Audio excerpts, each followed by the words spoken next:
비풍양속과 유교 사상으로 한창이던 조선시대 사람들은 부모 공경과 윗 어른 공경에 대해서 아주 철두철미했습니다. 그래서 그 어른들을 향하여 제사를 드릴 때면 제사상에 올려지는 음식, 과일과 모든 것들이 최상품들이었어요. 제사 드리는 목적은 부모 공경과 윗 어른 공경이라고 명분은 세워놨지만 실제적으로는 조상들의 영이 그들을 보호해주고 축복해 줄 것이라고 믿고 있었습니다. 그래서 제사상에 차려놓은 음식도 조상들이 영이 돼가지고 귀신이 돼가지고 와서 그 음식을 먹는다고 그렇게 믿었던 것이죠. 그래서 그들은 어른들이 돌아가시게 되면 묘자리도 수맥이 없는 곳에 양지 바르고 가장 좋은 곳으로 정하여 그 시신을 매장을 했습니다. 제사 드릴 때도 여러분 잘 아시는 것 같이 아주 도포를 입고 또 정장들을 입게 하고 목욕제계를 하고 정말 정성을 다 기울여서 제사를 드렸습니다. 그들의 제사 드리는 방법은 유교, 즉 유교라고 하는 경전, 사람이 만드는 경전에 따라서 제사를 드렸습니다. 하물며 하나님 앞에 예배드리는 백성들이야 두말할 나위 있겠습니까?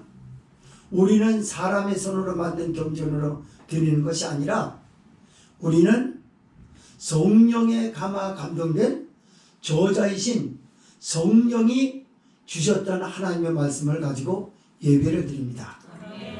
그들은 귀신에게 제사를 드리지만 우리는 하나님에게 드립니다. 바울은 고린도 교회 성도들에게 아직도 제사와 우상에서 벗어나지 못한 백성들에게 뭐라고 얘기했냐면 너희가 귀신과 그리스도가 함께 교제하겠느냐라고 했습니다. 귀신에게 드리는 제사와 그리스도에게 드리는 제사를 어찌 함께 드리리요? 라고 이렇게 얘기를 했단 말이죠. 맞습니다. 우리는 하나님에게 예배드립니다. 유교는 돌아가신 고인, 조상들의 사진을 놓고 예배드리지만 우리는 엄연히 하나님의 말씀을 놓고 말씀 안에서 예배를 드리고 귀신에게 드리는 게 아니라 거룩한 인격을 가지신 하나님 앞에 인격과 인격대 1대1로 만나서 그분과 함께하는 시간을 갖는 고도의 아주 수준 높은 예배를 드리고 있는 것이 바로 우리 기독교입니다. 오늘 본서는 바벨론 포로에 있었던 백성들을 향하여 선지자 이사야가 하나님의 바벨론 백성들은 이렇게 너희에게 장차 도망가게 될 것이다 라고 말하니까 그들이 믿질 않아요. 그들은 뭐라고 얘기하냐면 우리 조상들이 애굽에서 종살이에 있을 때 나올 때처럼 하나님은 그 바벨론의 백성들도 바다에 수장시키고 우리로 인하여 그걸 보게 하고 그렇게 할 것이라고 그렇게 믿었어요. 그랬더니 선지자 이사야가 이스라엘 백성들에게 뭐라고 말하냐면 너희가 하나님을 잘 모르는가 보다. 하나님은 영을 가지신 거룩하신 분이시다. 그는 육체를 가지신 분이 아니다. 너희 창조주란다. 그러면서 너희의 왕이시란다. 그분이 하시는 걸 너희가 아무것도 모르니 이제 이전 일을 기억하지 말라. 옛적 일도 생각하지 말라. 보라 이제 내가 새 일을 행하리니 나타낼 것이라. 이 나타낼 일을 너희가 알지 못하니 이끄는 대로 선지자가 예언한 말씀대로 너희는 순종하여 하나님을 사랑하고 충성하고 그분의 말씀에 순종하면서 따르라는 것이 오늘의 전체적인 그 배경이 될 것 같습니다. 오늘 말씀 두 가지로 나눠서 보면 첫째로 15절에서 20절은 세상 역사와 인생과 자연 역사를 주관하신 하나님의 전능하심을 소개하고 있고, 두 번째 21절에서 24절은 하나님을 향한 예배자로 부름을 받은 택한 백성이라는 사실을 잊지 말라고 말씀합니다. 그럼 15절에서 20절 말씀을 읽습니다. 시작. 나는 여호와 너희의 거룩한 자여 이스라엘의 창조자여 너희의 왕이니라. 바다 가운데 길을 큰 물 가운데 첩경을 내고 병거와 말과 군대의 용사를 이끌어내어서 그들로 일시에 엎드러져 일지 못하고 소멸하기를 꺼져가는 등불밖에 한 나 여호와가 말하노라. 너희는 이전 일을 기억하지 말며 옛전 일을 생각하지 말라. 보라, 내가 새 일을 행하리니 이제 나타날 것이라. 너희가 그것을 알지 못하겠느냐. 정령이 내가 광야의 길과 사막의 강을 내리니 장차 들짐승 곧 신앙과 및 타조도 나를 존경할 것은 내가 광야의 물들을 사막의 강들을 내어 내 백성 나의 택한 자로 마치게 할 것입니다. 아멘.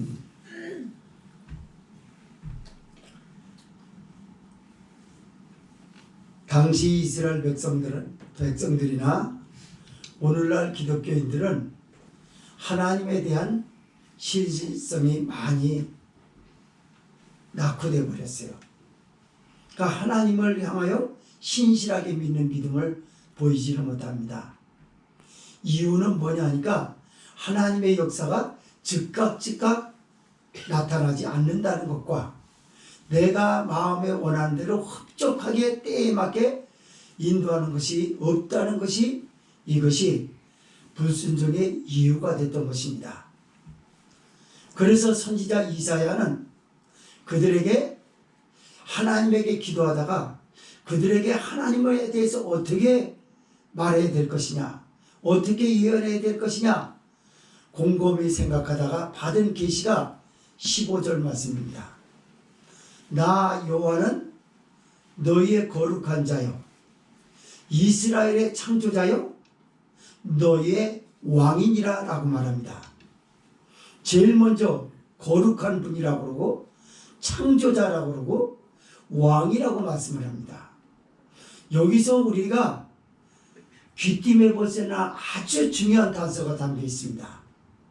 왜 선지자 이사야는 하나님을 너희의 거룩한 자라고 말했을까요? 육체를 가진 사람은 거룩한 사람이 없습니다.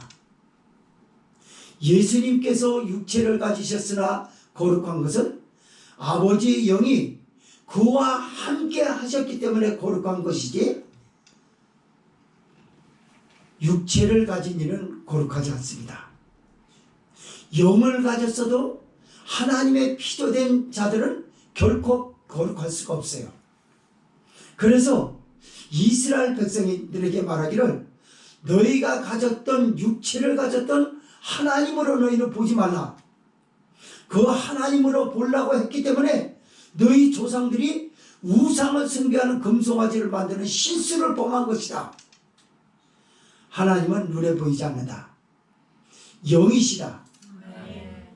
그렇기 때문에 그분은 육체를 가진 사람들처럼 사람들에게 약속한 것을 확 깨버리고 그런 분이 아니다. 시건치 않으시는 하나님이시라는 걸 여기서 시작을 했습니다. 그러면서도 놀랍게도 눈에는 보이지 않으나 너희를 창조한 창조주라는 걸 잊지 말라고 말합니다. 여기 창조는 뭘 말할까요? 이스라엘 백성들만 말하는 것이 아닙니다. 산들을 보라, 바다를 보라, 강들을 보라, 굽이굽이 치는 계곡물들을 보라, 사방 곳곳을 보라, 우주 만상을 보아라. 어떻게 이런 것들이 저절로 생겨날 수 있겠느냐? 너희 하나님이 만드신 작품이란다. 이만하면 하나님의 엘샤다이 하나님, 전능하신 하나님이라는 걸 의심치 않고 믿을 만한 것이 아니냐? 그러면서도 그분은 눈에 보이지 않으나 너희의 왕이니라 라고 말씀합니다. 고대 당시의 왕은요, 절대적으로 신격화하였습니다. 그러나 왕들도 육체를 가졌기 때문에 약속을 어길 수가 있어요. 왕이 약속을 어겼다고 해서 신격화하고 있는 왕을 백성들이 오늘날처럼 시위를 하거나 고대 당시 그렇게 하지 않았습니다. 그렇게 하지 않았기 때문에 신격화했다라는 그 말입니다. 그런데도 불구하고 신이 아니기 때문에 번번이 약속을 어겼다고 말해요. 그것이 백성들에게 실망을 주고 삶의 여러 가지 힘든 것들을 남겨놓은 것들이 되고 말았죠. 그러나 신하들이 그 왕을 섬기는 데 있어서 누가 반기를 들고 불순종을 하고 그러는 걸 보았느냐? 선지자 이사야가 말해. 그들은 절대적으로 왕을 존중하고 신격한 그대를 하기를 불변하지 않았느냐? 근데 너희는 전능하신 하나님, 세상을 창조하신 하나님, 그리고 육체를 가진 왕이 너희에게 함께하면 너희에게 실망을 주고 힘들게 할까봐 너희들에게 영원한 삶을 태평성대를 향유하기 위해서 이끌어 주시려고 영이신 분이 시공간을 초월하는 영이신 분이 왕이 되겠다고 하는데 왜 신하로서 따르지 않느냐라고 하는 거예요. 그러면서 바다에 큰 물을, 길을, 그리고 큰 물에 첩경을 내신 이가 라고 얘기를 합니다. 병거와 말과 용사의 군대들을 이끌어서 그들을 일시에 엎드려져 일지 못하게 하고 소멸하기를 꺼져가는 등불 같게 한 나 여호와가 말하노라 라고 말합니다. 즉 말하자면 애굽의 군대들을 수장시켰던 하나님, 그리고 이스라엘 백성들을 출애굽을 시켰던 하나님, 너희가 알고 있었던 것처럼 그들을 내가 애굽의 홍해바다에 수장시키고 너희 조상들을 내가 구원하신 하나님이라는 걸 맞다 그 말입니다. 그러나 너희가 알아둬야 될 것이 있다고 말합니다. 뭐를 알아둬야 될까요? 이전 일을 기억하지 말라고 합니다. 하나님의 구원하시는 방법은 항상 거기에만 있는 것이 아니다라는 걸 너희는 기억해 두라는 겁니다.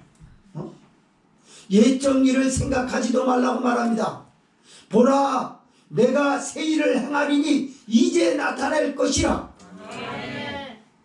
여러분, 그러면 이스라엘 백성들이 이전 일을 생각하지 말고 옛적 일을 생각하지 말아야 될 두 가지 일들은 뭐였을까요? 이스라엘의 조상들도요, 출애굽한 세대들도 그들이 출애굽을 하면 모든 걸 다 얻었다고 생각했어요. 그러나 광야를 만납니다. 그리고 마라의 쓴물을 만납니다. 여러 가지 어려움을 만납니다. 하나님이 낮에는 구름기둥으로 밤에는 불기둥으로 인도하신다라는 걸 까맣게 모르고 있었어요. 불평을 합니다. 그들은 하나님이 새 일을 행하실 것이라고 하는 걸 몰랐기 때문에 그들의 입에서 뭐라고 말했냐면 우리로 인하여 광야에서 죽게 해달라고 했습니다. 여러분, 홍해바다를 건너서 그들이 구원의 하나님, 자기를 구원해 주신 하나님에 대해서 얼마나 감격을 했습니까? 미리암을 앞세워서 속을 치며 춤을 추고 그들은 정신없이 하나님을 찬양했습니다. 430년이라고 하는 포로 생활을 마감하고 출애굽 세대들은 신세대들은 그야말로 신천신지를 보게 된 거예요. 그래서 영광의 하나님 앞에 찬양을 했던 것입니다. 그러나 마라의 쓴물이라고 하는 단 3일 만에 하나님을 찬양하고 나서 3일 만에 모든 것을 일시에 다 잊어버리고 하나님께 원망하고 불평합니다. 하나님이 이러시려고 우리를 구원하셨습니까? 차라리 광야에서 우리를 죽게 하소서. 이것을 지금 바벨론 포로에 있는 백성들도 똑같이 그런 사상을 가지고 있었던 거예요. 분명히 하나님은 선지자에게 그렇게 말씀했습니다. 바벨론 군대가 이제 잠시 후에 퇴각하게 될 건데 그들은 자기가 타고 배를 타고 그대로 너희 눈앞에서 보고 도망하리라 라고 얘기를 했어요.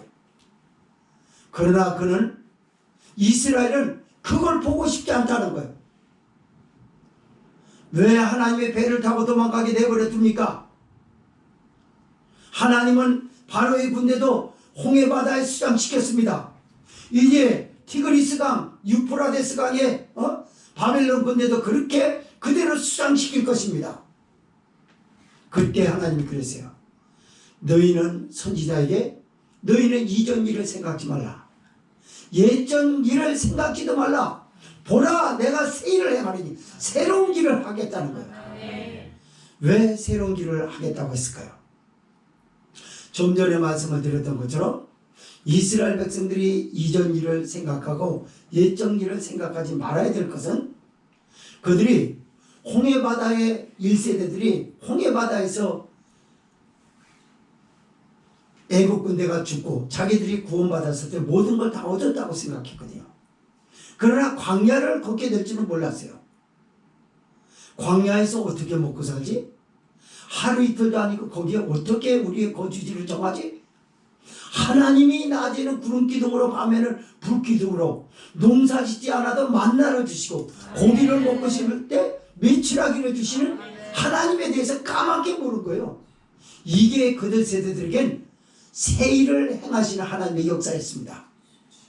만약에 그들이 그걸 알았더라면 그들은 광야에서도 하나님을 여전히 찬양했을 거고 마라의 쓴물에서도 하나님을 찬양했을 것입니다. 그러나 그들이 하지 못했던 것은 무엇일까요? 항상 지난 세대에 기억하고 있고 예전 일만 생각했던 것이 문제인 것입니다. 아니 광야는 하나님이 인도하는 길이 아니잖아. 오늘날 우리도 마찬가지예요. 우리가 교회에서 첫 은혜를 받으면요, 여러분도 많이들 경험했을 것이지만 하나님이 내 기도만 다 들어주시는 것 같아요. 내가 마음으로 원하면 원하는 일들까지 착착착착 이루어졌었어요. 그런데 차츰 하나님은 홍해를 건너왔던 그 기쁨으로만 살 수 없고 우리에게 성숙해지기를 바라고 십자가를 질 수 있는 그 책임감도 우리에게 부여하셨어요. 그게 광야입니다. 그러나 홍해바다까지 건너게 하신 하나님이라면 광야를 통과하게 하시는 건 결코 문제가 되지 않을 것이라고 하는 긍정적 사고를 가졌어야 될 백성들이 광야는 왜 주냐는 거예요. 은혜는 잔뜩 받았습니다. 근데 나에게 경제적으로 왜 어려움을 당하게 만드냐고 말이에요. 내가 하는 사업을 왜 브레이크를 거냐고 말이에요. 하나님이. 내 직장은 왜 변변치가 않느냐. 내 아이들은 남의 아이들하고 왜 뒤떨어지느냐. 우리는 왜 집도 한 칸 없느냐. 이게 광야입니다, 여러분. 그래서 여러분들이 기억해둬야 될 것이 있습니다. 이전 일을 기억하지 말라는 거예요. 이전 일을 우리가 너무나 많이 들었어요. 누구에게? 수도 없는 사람들이 간증을 들었습니다. 개천에서 용났다는 간증 많이 들었어요. 특히 90년대 80년대 중후반부터 90년대까지는요 원정수 권사님의 간증 테이프는 전국의 기독교인들에게 거의 손에 쥐고 많이 몇 번씩 들었을 정도로 원정수 권사라고 하는 분은 그 당시 대단한 간증이었었습니다. 대단한 간증 말아요. 그러나 어떻게 하나님이 축복하시는데 꼭 원정수 권사님처럼 말하겠냐고 말해요. 꼭 네 자녀를 서울대학교 수석 졸업하게 하고 의과대학을 졸업하게 하고 원자력 암사대를 저기 하고 11조도 제일 많이 드리니까 하나님이 나는 너를 원한다. 언제든지 항상 누구에게 그렇게 하는 하나님이냐고 말해요. 하나님은 나에게 축복하실 때 다 다른 줄 믿으시기 바랍니다. 나를 이끄시는 방법이 다르고 여러분을 이끄시는 방법이 달라요. 왜 그러냐? 나는 여러분과 성향이 다릅니다. 내가 추구하는 이상도 여러분과 저는 좀 다릅니다. 제 취미와 여러분 취미 달라요. 그래서 하나님이 누구에게든지 꼭 맞게 인도하시겠다는 게 하나님의 방법입니다. 그것을 축복받았던 것을 신사적으로 잘 누리기 위해서 우리를 만들어내는 것이 연단이라는 광야인 줄 믿으시기 바랍니다. 그래서 하나님이 보라 이제 내가 새 일을 행하리니 이제 곧 나타낼 것이라. 너희는 알지 못하겠느냐? 정령이 내가 광야의 물을 사막의 강을 내리니 그럽니다. 짐승 곧 타조와 시랑도 나를 존경할 것은 내가 사막의 물을 저 광야의 물을 사막의 강을 내어서 내 백성 나의 택한 자로 마시게 할 것이라 라고 말씀합니다. 이게 무슨 말인지 아세요? 여러분 광야에 있으면 가축도 있어요. 사람들에게 가축도 함께 살아야 되는 거예요. 그래서 하나님이 그렇게 하시겠다고 하는 거예요. 광야 같은 혹독한 환경이라도 이스라엘 백성들을 살게 만들어 주시겠다고 하는 것입니다. 보십시오. 1세대들이 홍해바다를 건너고 나서 모든 게 다 끝이 났다고 생각했어요. 그러나 놀랍게도 사막에서는 마치 강을 내듯이 반석을 쳐서 물을 내고 마라에 쓴 물을 단물로 만들어 주시고 다 하나님의 백성과 하나님의 택한 백성이 길을 가축들을 먹여주시고 입혀주신 하나님이었어요. 낮에는 구름 기둥으로 그들을 인도하신 하나님, 밤에는 그들을 불기둥으로 인도하시는 하나님이셨습니다. 이런 놀라운 사실을 그들이 처음에는 몰랐다가 그 삶 가운데 직접적으로 하나님이 낮에는 구름 기둥으로 밤에는 불 기둥으로 농사 짓지 않아 어떻게 먹고 살 것이냐라고 하는 백성들에게 만나를 내려주시고 고기를 먹겠다고 때를 쓰는 백성들에게 메추라기를 내려주시고 반석을 쳐서 물을 내시고 하나님이 그들의 삶의 전부였습니다. 그래서 하나님은 왕이셨습니다. 나와 너 저쪽으로. 하나님은 이스라엘 백성들에게 왕이었습니다. 고대 어느 왕에서도 볼 수 없는 것들을 봤습니다. 고대 왕들은 심심치 않게 백성들을 군림하고 백성들을 유린하는 그런 일들을 했어요. 자기 권력을 위해서. 그러나 만군의 여호와 우리 하나님 아버지는 절대적으로 권력을 그들에게 남용을 하거나 그들을 유린한 적이 없어요. 그들을 훌륭한 인물로 만들기 위해서 하나님의 백성으로 만들기 위해서 세계 모든 뛰어난 민족을 만들기 위해서 다양한 방식으로 그들을 교육을 시켰어요. 광야는요 굉장히 수준 높은 교육입니다. 사람들에게 있어서 광야라고 하는 건요 연단이라고 하는 건 그 사람을 훌륭하게 만드는 방법이에요. 여러분 금수저 집안에서 광야를 만나지 못하는 그런 교육을 받지 못하는 게 가장 치욕적입니다. 굴욕적이죠. 금수저의 아이들은 한 번 흙수저 생활과 같은 환경을 만나게 되면 그는 일어서지 못합니다. 회복하지 못하고 끝나버려요. 그래서 그걸 받아들이지 않기 위해서 못 받아들이기 때문에 저지르는 것이 범죄입니다. 흉기를 들고 범죄라고 사기를 치고 도박을 하고 이렇게 하는 게 왜 그러냐? 그 환경을 받아들일 수가 없는 거예요. 그 환경을 받아들여야 그 교육을 받아들여야 훌륭한 사람인데도 불구하고 말입니다.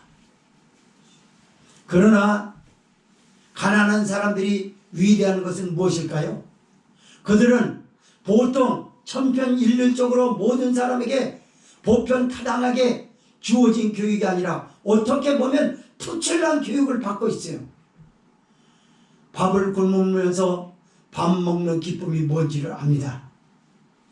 그리고 이마에서 땀방울을 결코 흘리지 아니하면 남보다 잘 살 수 없다라고 하는 것을 배웁니다. 어디에서? 연단과 시련이라는 교육 안에서 훌륭한 것을 배우고 있어요. 그들은 그리고 실전에서 시험 테스트를 거쳐서 합격을 하게 됩니다. 배고파도 지난날의 배고픔을 이겨왔기 때문에 그 연단을 이긴다고 말입니다. 오늘날 하나님은 하나님의 교회에 이 연단을 시키는 줄 믿으시기 바랍니다. 이 연단의 교육이 없이는 교회가 교회다워지지가 않아요. 그래서 우리는 무수히 경건의 훈련을 쌓습니다. 남들보다도 성경을 많이 읽어야 하고 하나님 앞에 기도해야 하고 성도들끼리 아무리 바쁜 일이 있다 할지라도 이 주일만큼은 성도의 교제가 아름답게 이루어져야 된다는 것이죠. 하나님의 일하는 데 있어서 눈치 보지 말고 서로서로 모두가 나서서 함께 하나님의 일을 하는 방법, 하나님의 영광을 위해서 투입되는 것에 대한 기쁨, 이런 것들이 경건의 훈련이고 교육인 줄 믿으시기 바랍니다. 이런 걸 교회에서 시키지 않게 되면 교인들은 형편없어져 버립니다. 조금만 시험 들어도 교회 안 나오고, 조금만 힘든 일만 있다 그러면 다 원망불평하고. 여러분, 그래서 애들도 어찌 보면 광야라는 교육을 시켜야 돼요. 광야의 교육이 뭔지 아세요? 뭐 해달라는 대로 다 해주면 안 돼요. 용돈 척척척척 그냥 뭐 알아서 안 됩니다, 여러분. 용돈을 줘야 되는, 받아야 되는 이유를 심어줘야 돼요. 그게 광야의 교육입니다. 엄마 나 얼마 필요하니까 줘. 여기 있어 가져가. 카드 가져가. 이건 망하는 교육이에요, 여러분. 그래서 그 부모님의 그 교육에 따라서 그 자식의 됨됨이도 그렇게 되는 겁니다. 달라는 대로 다 해줘보세요. 뭐가 되겠나? 안 됩니다, 여러분. 돈 한 푼 벌기가 얼마큼 힘든 건가 알아야죠. 어디서요? 가정에서도 알아야죠. 가정에서 뭔가를 해야 되고 자기가 책임 있게 했을 때 용돈을 부끄럽지 않게 받을 수 있는 정당한 대우라는 걸 알려줘야죠. 그냥 달라는 대로 다 주니까 나중에 그가 커가지고 부모 돼가지고 그 부모의 못난 모습을 그대로 빼닮아서 그렇게 살지 않습니까, 여러분? 이 신앙은 더더군다나 더 그렇습니다. 믿음 생활하는데 하나님의 축복만 알고 하나님을 영화롭게 드리고 하나님 앞에 영광 돌리는 건 거기에 대한 책임은 지지 않으려고 하는 모습, 이거는 결코 바람직한 모습이 아닙니다. 왜 목사들에게 하나님은 연단을 주실까요?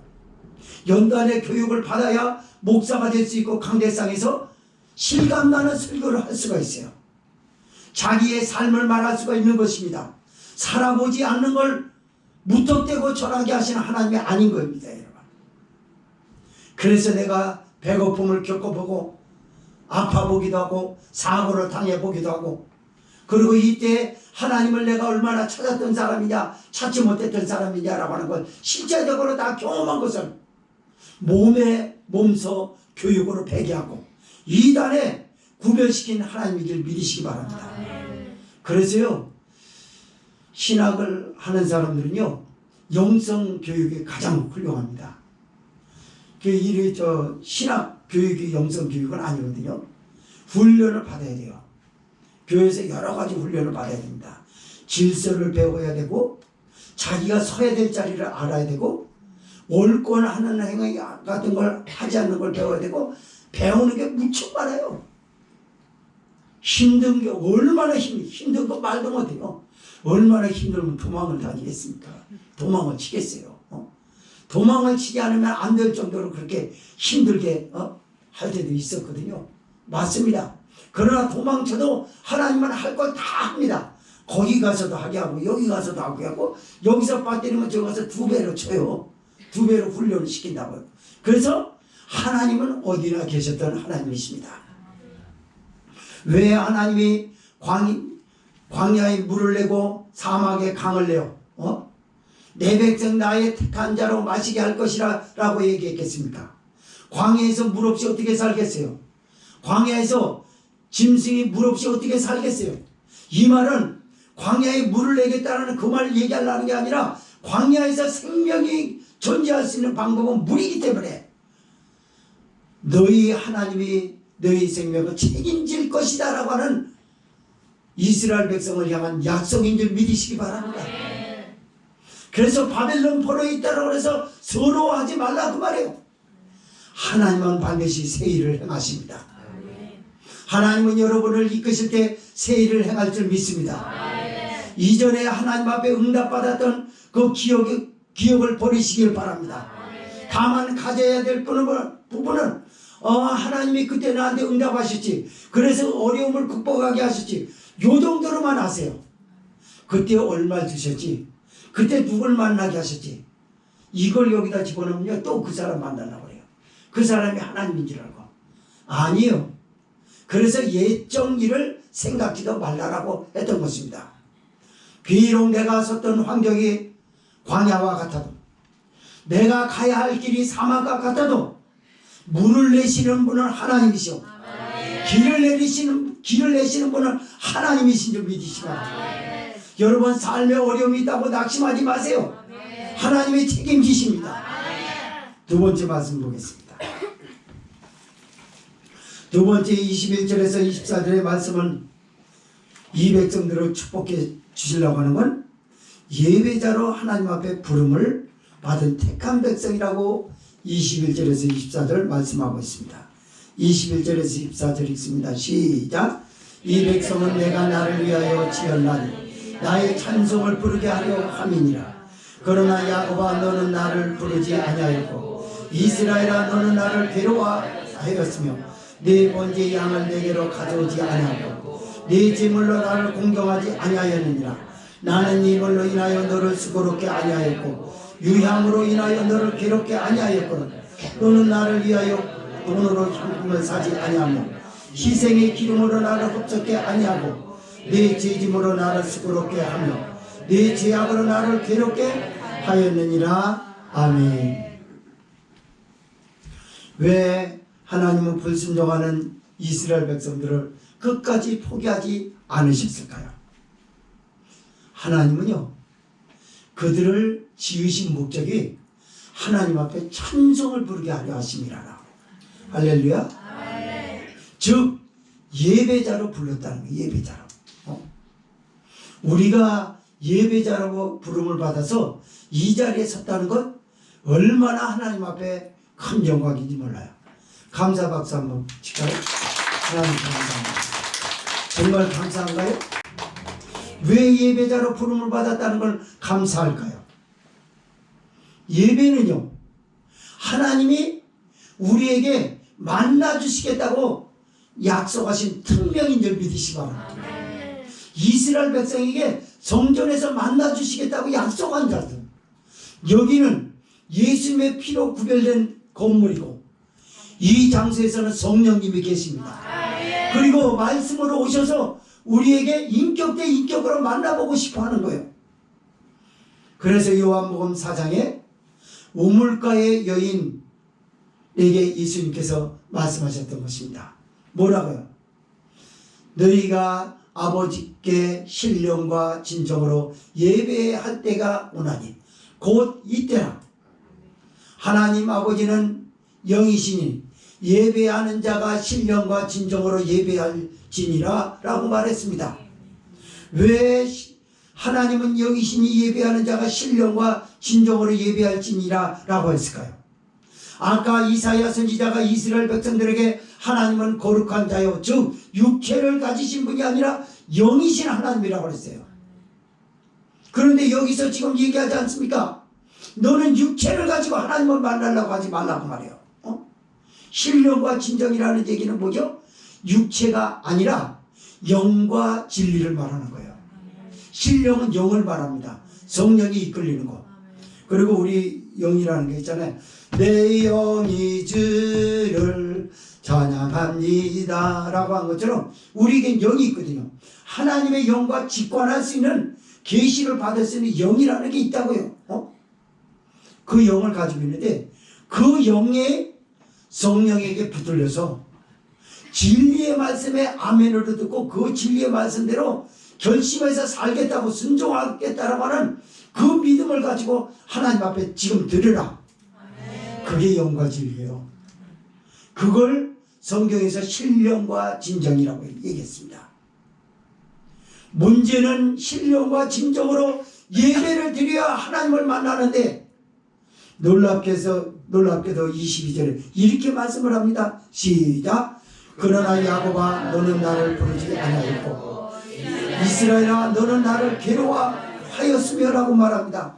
잘 들어보세요. 예배 드리는데 하나님을 부르지 않았다?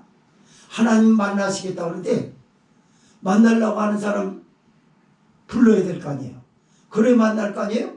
근데 부르지 않았다고 말합니다. 이게 뭘까요? 아직도 영과 진리에 있는 게 아니라 육체에 머물러 있다 그 말이에요. 피곤해서 어쩔 줄 모르고 온갖 잡된 생각을 다 가지고 있고 그냥 집중하지 않으면 안 되기 때문에 모든 사람이 하나님의 말씀을 듣고 있기 때문에 듣고 있는 척만 하는 거예요. 듣고 있는 척하니까 하나님의 말씀에 순종할 수가 없는 거죠. 말씀에 순종하지 않으니까 변화가 안 되는 거죠. 그러니까 연단만 깊어지는 거예요. 연단만. 예배 가운데 하나님을 진짜 만난 사람이라고 그러면 삶에 변화가 있어요. 말이 변화가 있고 생각이 변화가 있고 의식이 변화가 있고 변화가 없다라는 건 이건 하나님을 부르지 않아서 그래요. 부르지 않았다라고 여기서 말씀하려고 하는 게 무엇입니까? 응답을 못 받았다고 말해요. 하나님 앞에 나와가지고 응답을 받지 못하고 나간 거예요. 하나님을 만나지 못했다면 응답을 받지 못한 겁니다. 응답을 받지 못한 사람의 그 일례로 대표적인 인물이 누굽니까? 가인이었어요. 가인. 네가 분하여 하면 어찌민고 라고 했는데 여기에 이스라엘아 너는 나를 괴로워하였으며 라고 말합니다. 이스라엘 백성만 말하는 것일까요? 오늘날 예배드리는 예배자, 하나님 앞에 예배자로 선택을 받은 성도를 향해서 성령이 지금 전곡을 찌르고 있습니다. 너 왜 괴로워하느냐? 아 빨리 끝나야 되는데 힘들어가지고 어쩔 줄 모르고 자세 하나도 가다듬지 못하고 그냥 몸을 비비 틀고 별짓을 다 하고. 여러분 아이들은 집중력이 어른만 못합니다. 그러나 아이들이 어른보다 집중력이 뛰어날 때가 있어요. 언제입니까? 자기가 좋아하는 장난감을 볼 때. 그 장난감이 예배가 되어야 되는 거예요. 그걸 영적으로 어려서부터 떼묻기 전에 그걸 부모가 전수를 시켜야죠. 하나님 앞에 예배드릴 때 이렇게 해서 잘 드려야 돼. 그리고 하나님을 만나는 그 감정이라든가 느낌이라든가 그리고 내 생각 속에 들어오는 것들인가 이런 것들을 애들한테 주입식으로 가르쳐야지. 우리가 찬송할 때 기쁜 건 뭔지 아냐? 그게 은혜 받은 거야. 그리고 엄마 아빠한테 야단 맞았었는데 야단 맞았던 거 이제 야단 맞지 않고 바르게 해야 되겠다. 주일학교에서 설교 들어보고 예배 때 말씀을 들어보니까 이랬다라고 생각하고 그건 성령이 너와 함께 계신 거야. 그 네가 좋은 생각을 가지고 있는 건 네 생각이 아니라 하나님이 너와 함께 했다라고 하는 거야. 만났다. 이런 걸 말하는 것입니다. 여러분. 이런 게 없기 때문에 괴로워하는 거야. 예배드리는 게. 지금도 괴로워하고 있어. 예배드리고 있는 걸. 그냥 어떻게 할지 몰라서 눈을 감았다 저기 했다 그냥 괴로워. 이 괴로운 거 이게 기쁘지 않은 거 예배드리는데 하나님을 만난다라고 하는 건 세상의 최고의 기쁨인데도 불구하고 기뻐하는 게 아니라 괴로워한다고 여기서 하고 있어요. 괴로워하는 사람에게 기대할 게 뭐가 있겠습니까? 하나님 앞에 드려진 예물조차도 아까워합니다. 여러분 이거 참 놀라운 말씀이에요. 23절 읽어볼게요. 시작. 내 번제의 양을 내게로 가져오지 아니하였고 내 제물로 나를 공경하지 아니하였느니라. 나는 이 물로 인하여 너를 수고롭게 아니하였고 유향으로 인하여 너를 괴롭게 아니하였거늘 라고 말합니다. 잘 보세요. 번제의 양을 내게로 가져오지 않았다고 합니다. 이게 뭡니까? 예수님의 십자가의 보혈을 의지하는 몸부림이 없대요. 여러분 예배 때 졸음 오는 거 물리치는 거 뭔지 알아요? 그게 십자가예요 여러분. 예배 드릴 때 괴로운데도 불구하고 그런 걸 가다던 거 하나님의 말씀 앞에 드리려고 하는 게 뭡니까? 그게 십자가예요. 십자가가 없다고 단식합니다 여러분. 네가 예수님의 보혈을 가지고 나와야 되는데 보혈을 가지고 나오지 않고 빈손으로 나와가지고 지 힘으로만 해보려고 하니까 하나님은 영이시니 예배하는 자가 신령과 진정으로 예배할지니라 라고 하여 영과 진리로 예배해야 될 네가 육체에 머물러서 진리도 없고 영도 없고 몸뚱아리만 갖다 저기 하려니까 그렇게 힘이 들고 괴로워한 거 아니냐. 제물로 나를 공경하지 않았다고 말합니다. 정말에서 빼앗기는 느낌을 받는 거예요. 여러분 신앙생활에다가 시험 드는 게 왜 그렇습니까? 마이너스 감정을 느꼈을 때 발생하는 감정입니다. 그게. 하나님 앞에 11조로 도둑질 당하고 주정금을 드리는데 도둑질 당하고 건축원금을 드리는 도둑질을 당하고 빼앗기는 심정인 거예요. 왜 그럴까요? 하나님 만나지 못해서 예배가 은혜가 떨어져서 그래요. 그리고 손해봤다라는 손해봤다라는 걸 일일이 구체적으로 무엇을 적듯이 나열되지는 않았지만 하나로 나타나는 게 그게 시험입니다. 시험 들었는 거예요. 그는 누구 때문에 시험 들었다고 합니다. 뭐 때문에? 아니요. 하나님에 대한 원망이에요. 이스라엘 백성이 모세에게 원망했을 때 하나님이 그렇게 말씀하셨습니다. 그것은 모세야 너에게 원망하는 것이 아니라 나 여호와를 향하여 원망하느니라.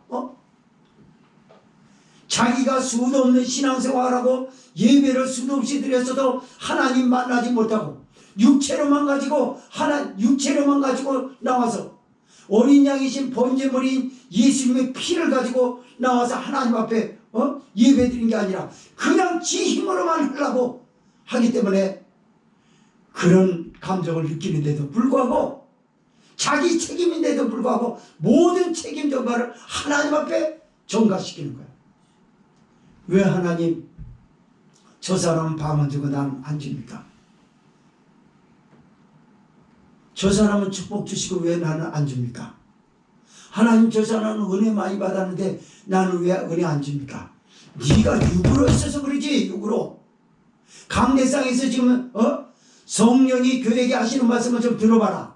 네가 영과 진리에 속해 있는 사람이냐 네 몸뚱아리에 속해 있는 사람이냐. 몸뚱아리에만 속해 있는 사람은요 늘 피곤함만 느껴요. 그리고 예배는 그냥 어떤 제사 의식과 같아요. 그래서 빨리 끝나고 때려치우는 거예요. 예배 드리는 기쁨이 온종일 남아가지고 그게 비전이 되고 꿈이 되고 역사를 이루고 하는 그런 에너지는 없어요. 그냥 예배 한번 드리고 아까 그 유교 얘기했잖아요.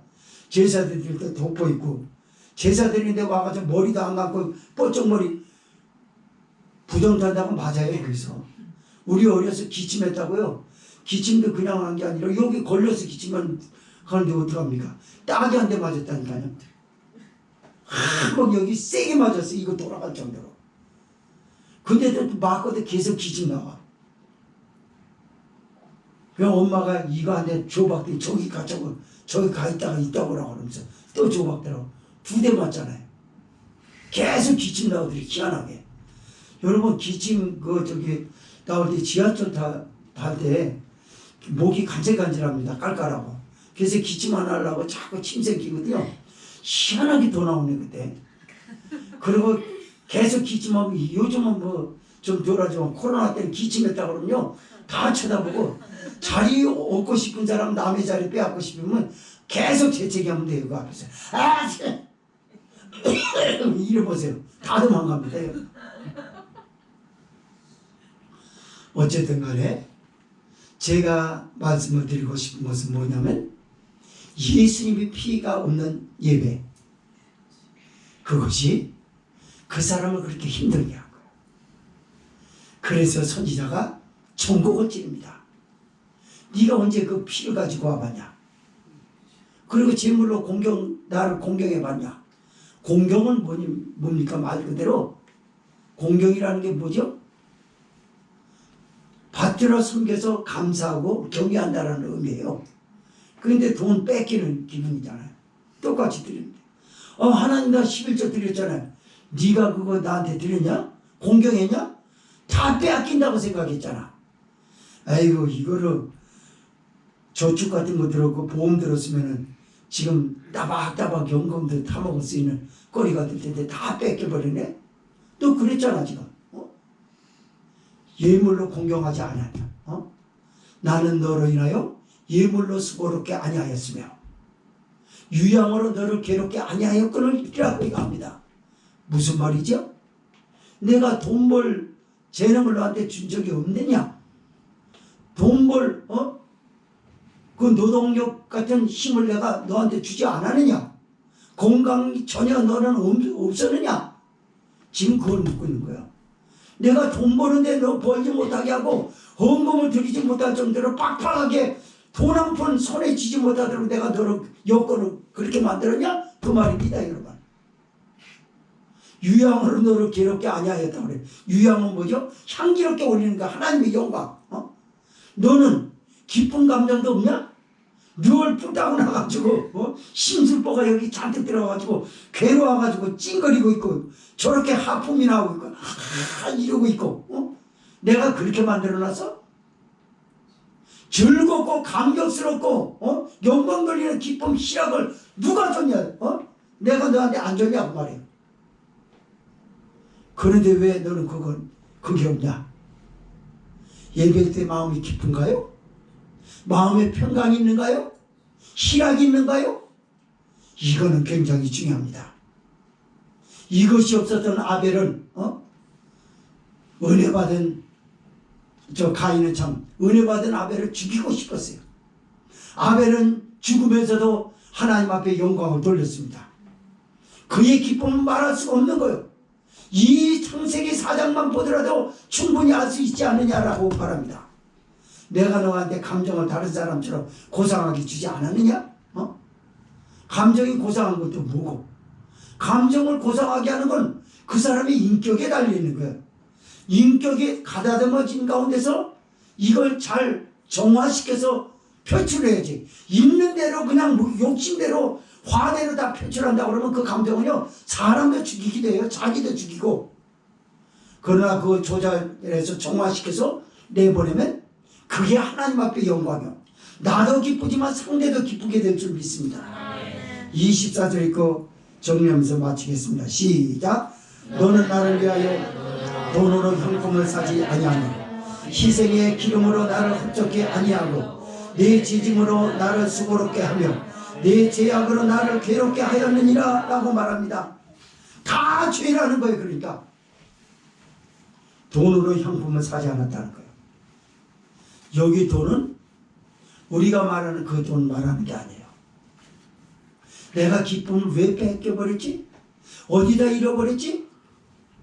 그걸 깊이 생각하고 그걸 다시 회복하려고 하나님 앞에 눈물로 기도를 해봤냐라고 묻는 거예요. 이게 지금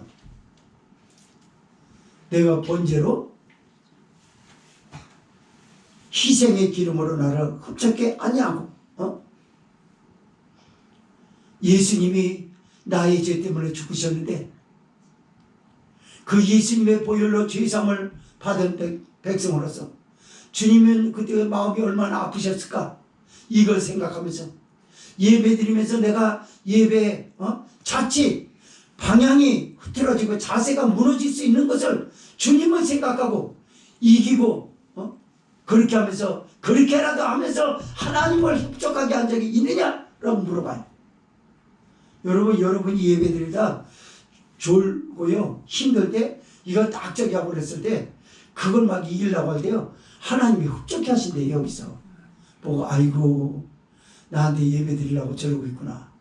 그래서 어떤 분은요 정말 노동일을 심하게 하는 분이 교회에서 기도하고 싶은데 와가지고 기도하다가 갖다 찝니다. 졸다 확 자빠지고 매일같이 졸면서 저렇게 자빠지는 그게 아니라 와가지고 저기 너무 힘든 일에서 아버지 하나님 그러다가 하다 보니까 졸다 보니 확 자빠져 나가 자빠졌어요. 근데 어떤 영적인 분이 보니까 그분의 기도는 올라가고 옆에서 막 주여 주여 하고 그런 건 잘 안 올라가더래요. 그게 뭐죠? 그 중심이에요.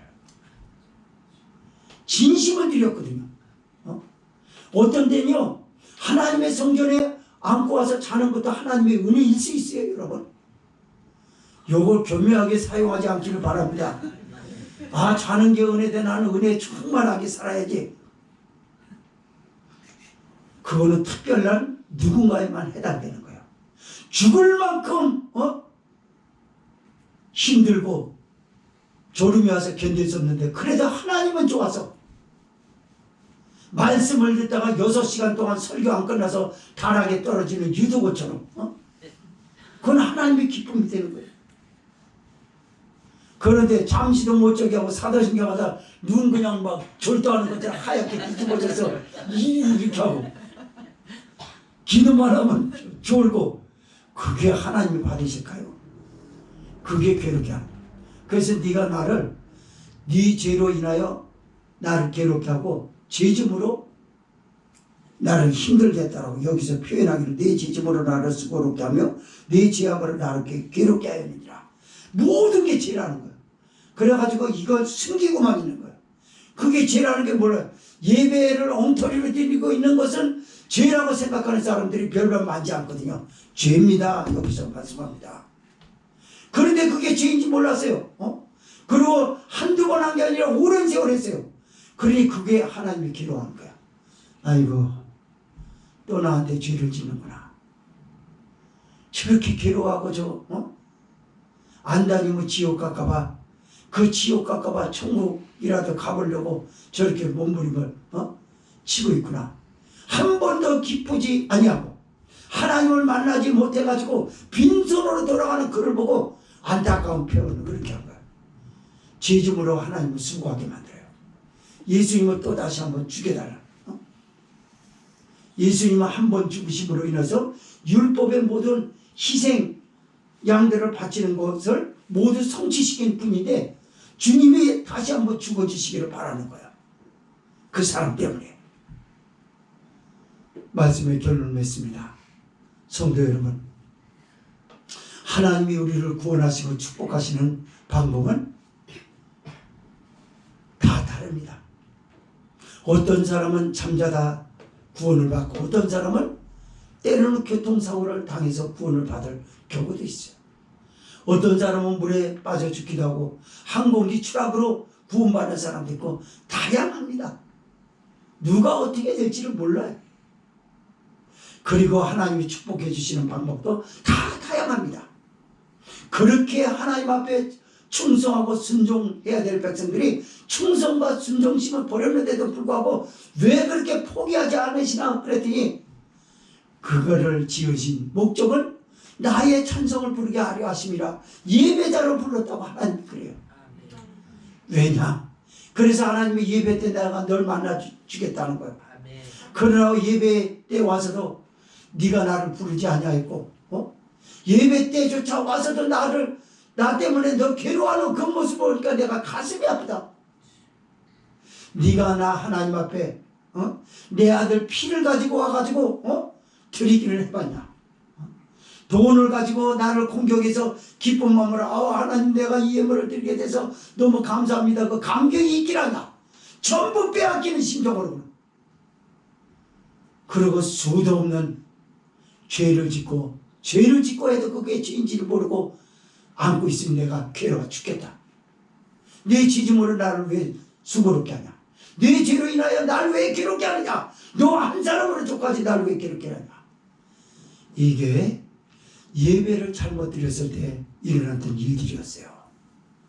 사랑하는 성도 여러분, 매 예배 때마다 주일학교도 마찬가지고 신령과 진정으로 드리세요. 성령의 이끌림을 받으려고 힘을 쓰셔야 된다. 그때 예수님의 피를 붙들어야 돼. 십자가를 붙들어야 돼. 예수님 날 도와주세요. 그걸 붙들고 주일학교 선생님이 됐든 누가 됐든 선포되는 진리 그 말씀을 붙들고 영과 진리로 들렸을 때 여기서 하나님을 만나는 것이고 이게 예배의 축복인 줄 믿으시기를 바랍니다. 동성으로 기도합니다.